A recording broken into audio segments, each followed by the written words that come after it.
Oh my god, yes. That is coffee. And this is an abomination. That's exactly what this is. Hello everyone, it's me, Xycron, returning once again with some more Sakura spirit. I have a sneaky suspicion that this time we might actually get somewhere, and hopefully, if we're lucky, we might get to see a pair of wild titties. Not for sure though, so don't get your hopes too high. The forest near the dojo was my first challenge to overcome.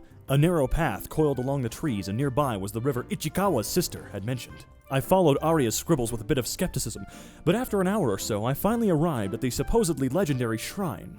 The shrine itself seemed surprisingly well maintained, despite being in the middle of nowhere. It made me wonder if someone could be secretly living there. Perhaps some secret martial arts master? Come on, look at that place. Seriously, just look at it, okay? And then ask that question again. The thought of a hermit living and hiding within the shrine in order to prepare himself for an upcoming battle between good and evil started to dwell in my mind. I guess it's too good to be true. I sighed in annoyance at the fact that, aside from the shrine, the grounds surrounding it seemed completely abandoned. There was no way anyone could be living there. For the time being, I decided to focus on the reason behind my visit. It only took a few moments before I gathered the courage to approach the building. Once inside, I found a rather fancy-looking altar of sorts at the back of the room. Oh boy, here we go! I guess this is the thing everyone's talking about. Silently, I folded up the map I had been given. Putting it inside my bag, I approached the altar. Gotta be careful here. I was kind of skeptical about the whole religious aspect, so I wasn't too sure if this was actually going to work. I don't even think luck will do me much good in a match like this. In my opinion, there wasn't any room for things like luck in martial arts. What? Judo is all about using the knowledge you have gained through training, of course. A good amount of talent also helps. So basically like any other fucking sport there is simply no room for something as superstitious as luck. Okay, Han Solo, clearly this was going to be a match where my experience and talent would be pushed to their limits. Nothing more, nothing less. How curious, the boy doesn't believe in superstition, and yet he stands here surrounded by the very thing he denounces. Upon hearing the voice, I looked around, trying to find the source, but there was no one to be seen. Who's there? TF2 announcer lady? Quite the cliched question, but the right thing to ask is, where am I? What are you talking about? Show yourself! Not yet. Entertain me for a little while longer, would you? This is a place like no other. Why did you come here, if you do not believe in such things as luck? I came here to prepare myself. Oh, do enlighten me about what this something might be that you are preparing yourself for. Oh, just a math test. I felt a little bit annoyed as the questions continued, but maybe if I kept talking to her, I would be able to find out where she was hiding. I'm preparing for a tournament, a judo match. Judo? What might that be? Seriously? You don't know what judo is? It's a highly skilled combat art. Okay, you know what? Captain Know-It-All. Now's not the time to delve into it. Aha, so you're a warrior, hesitant to go into battle, and came here in hope of finding the resolve to fight. I'm not sure about that warrior part. See, I'm with you there, Billy. How fortunate. It just so happens that there is a need for one of your kind. My kind? A hero. This shrine brings fortune to heroes such as yourself. However, every great hero must sacrifice something in return. Sounds like what the others mentioned. Your version sounds better, though. Laughing briefly at the story, I decided to play along and clapped my hands together in prayer. So what's next? Do I offer up my allowance or something? Oh, what a funny guy. Don't be silly. Money is of little importance to a hero. For you, the sacrifice will be something of much greater value. I will be looking forward to seeing what destiny has in store for you. As if on cue, I began to feel nauseated the moment the girl's words reached my ears. My head spinning wildly. Slowly, I staggered backwards, collapsing onto my back. As my vision grew blurry, the sound of approaching footsteps could be heard.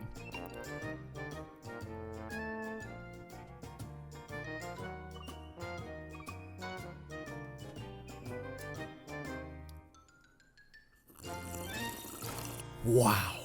Good luck, hero. You're going to need it. Thanks, mysterious titty demon. Despite my attempts to get back up, all I managed was a brief look at the girl. The sight of horns and a tail left many questions, but before I had a chance to even utter a single word, my consciousness succumbed to darkness. Oh, thank God. Now we're getting somewhere. Rays of sunlight stirred me back to life, a groan of annoyance leaving my mouth while I tried to get back onto my feet. I felt a bit dizzy, but the first thing I noticed was that I was no longer at the shrine. Instead, it looked to be the forest near the dojo.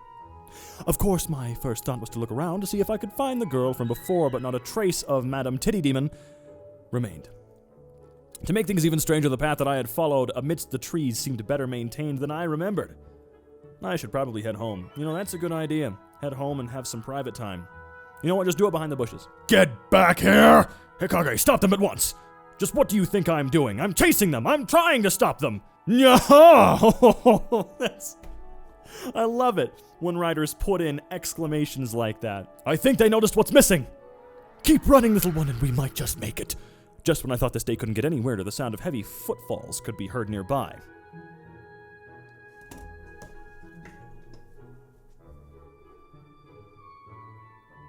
You know what? No. I'm not giving up. I made it through the last one. I can make it through this one. So let's see. What's going on here? You know what? He had the same question. We're right there. He and I, we're on the same wavelength right now. Further ahead, I saw a couple of girls in fast pursuit of even more girls. However, there was something off about this scene. Something that didn't make any sense. The girls being chased had the ears and the tail of an animal, and the pursuers appeared to be armed with a katana and a naga. Not gonna worry about it because it doesn't really matter. Am I right? You conniving fox, come back here at once. Return what you stole immediately. Give me back my panties. Oh my god. Hikage, how could you say something out loud like that? I take it a little more literally than it's meant to be. Ha ha ha ha, panties. What the fuck? Oh no, help, save us from the rampaging women. As I watched the girls run off, I couldn't help but find myself struggling with the decision to just leave them be. Oh, you're really struggling, huh? While I didn't know what in the world was going on, the two girls armed with rather realistic-looking props, surely they couldn't be real, had me worried. I couldn't very well call myself a hero if I let something like this go by without acting. I'm so going to regret this. Oh, let me guess. He's gonna trip, and then one of them's gonna end up naked because he tripped, because that's how these stories tend to work. Mumbling in annoyance, I chased after the girls. Hikage, go around to the left. Right. I said left. Why do you always undermine me? I wasn't saying right, I was, you know what, never mind, just run after them. As I chased the girls, I noticed that the trees seemed to be getting denser, making it gradually more difficult to navigate along the path. I don't think I can run much more. I'm starting to feel a bit... I've given up on trying to decipher what the hell those exclamations are. Just a little longer. Jennifer. Just a little longer, Jennifer. We're almost... Jennifer! Jennifer, no, not that, not now! What? Sorry. Scissor attack! Is this about to turn into a porno? Because I have a strange suspicion that it is. I arrived just in time to find a scene taken straight from an action movie. The girl with the blonde hair had collapsed, held in her companion's protective embrace. The two armed girls were approaching them, almost unmistakably with killing instincts running amok. Any seasoned martial artist would have felt it. Those girls were going to be in for a beating if I didn't stop them. We've got you now, thieves. I'm going to personally drag your sorry butts back to town and have you both put in the stocks. Maybe I'll even show you how it feels to run around without any undies on. You know, they certainly understand what the important and relatable plot devices are. You know, it's very, very relatable. I mean, hell, it's making me think about my days of running on without panties. Let me tell you. Whatever. Yeah, although I must admit, having a breeze down there does feel kinda nice. Keeps me feeling fresh and tingly. Who the fuck enjoys this stuff? Oh! Okay, that makes sense then. Hikage, goodness, don't you have any shame? This isn't about you, it's about our undergarments. Stolen! And these two criminals being brought to justice.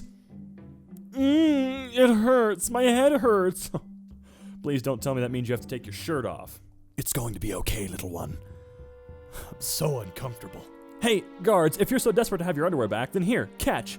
Stop it right there. However, before I was able to interrupt the conversation, the silver-haired girl tossed something into the air. Whatever it was flying straight towards my head. The two samurai girls instantly grew flustered. Let me guess. My face is now covered in panties. Ugh, I can't see. Who the hell tosses a... Peeling the items off my face, I raised them into the air, looking like a professor examining an important sample while the thieves made their escape. A pink bra and lacy black panties. Oh my god. Ah, you there. Are you in cahoots with those crafty foxes? And hand those back immediately. Those are evidence of a crime and not for anyone else to touch or for any other reason. Drop the panties right now! I like this one. This one doesn't give a shit. It's perfect. I'm innocent until proven guilty. That's one of the golden rules of the court. Just stop pointing those weapons at me so I can hand over your, undies without being turned into a shish kebab. Wait, no, stop. Shut up! Just drop the evidence and walk away. I'm Tsukino Mio, chief of the village guards, and I'm ordering you to drop what you're holding right now. I don't know any of the village guards, and I seriously doubt a cop would go around dressed like that, wielding a katana. More importantly, the ground here is muddy and dirty. Are you sure I should drop the evidence here? I mean, I could, but... Oh.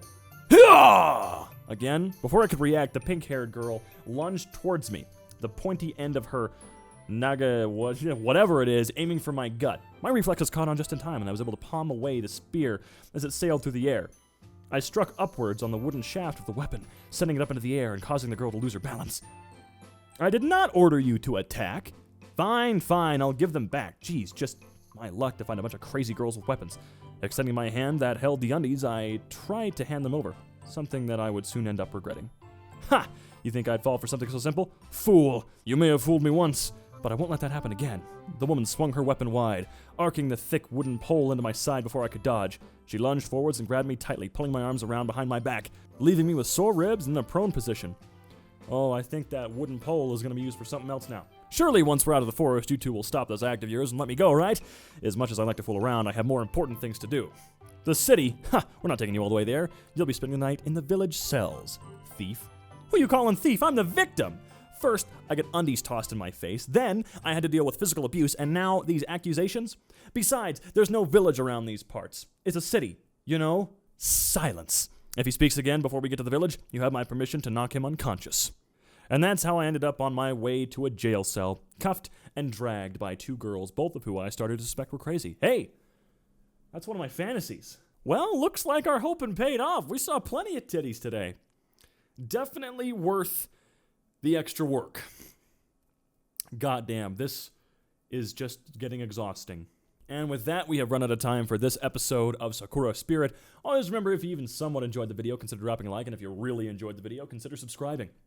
And until we next run into the weird foxkin titty ladies, I'll be seeing you. I don't give a fuck, I don't give a fuck, I don't give a fuck, bitch, I don't give a fuck.